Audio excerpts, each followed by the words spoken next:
ദൈവനാമത്തിന് മഹത്വമുണ്ടായിരിക്കട്ടെ.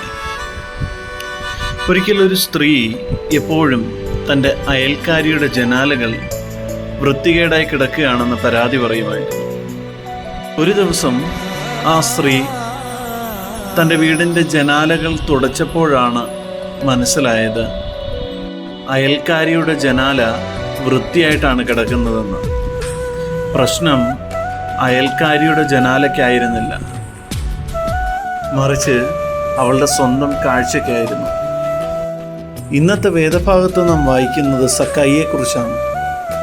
ഇവിടെ സക്കായിയെ വിശേഷിപ്പിക്കുന്നത് ചുങ്കക്കാരിൽ പ്രമാണിയും ധനവാനുമായ വ്യക്തി എന്ന നിലയിലാണ്. എന്നാൽ യേശുവിനെ കണ്ടുമുട്ടിയ നിമിഷം മുതൽ അവൻ്റെ ജീവിതത്തിൽ രൂപാന്തരത്തിൻ്റെ ഒരു അനുഭവം വരുന്നു. ഇവിടെ സക്കായിക്ക് യേശുവിനെ കാണാൻ ഒരുപാട് തടസ്സങ്ങളുണ്ടായിരുന്നു. കാരണം സക്കായി നീളം കുറഞ്ഞൊരു വ്യക്തിയായിരുന്നു. സക്കായിയുടെ ഇപ്പോഴത്തെ പദവി, ഇതെല്ലാം സക്കായിയെ സംബന്ധിച്ച് പരിമിതികളായിരുന്നു. ഈ പരിമിതികളൊക്കെ ഉണ്ടായിട്ടും യേശുവിനെ കാണുന്നതിൽ നിന്ന് അവനെ തടയാൻ ആർക്കും കഴിഞ്ഞില്ല.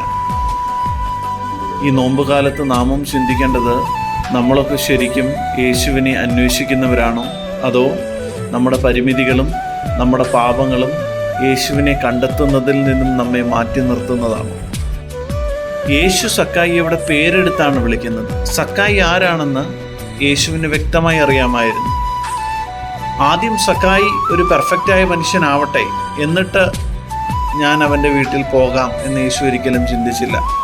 സക്കായി എങ്ങനെയാണോ, ഏതവസ്ഥയിലാണോ ഉള്ളതുപോലെ കൈക്കൊള്ളാൻ യേശു തയ്യാറായി.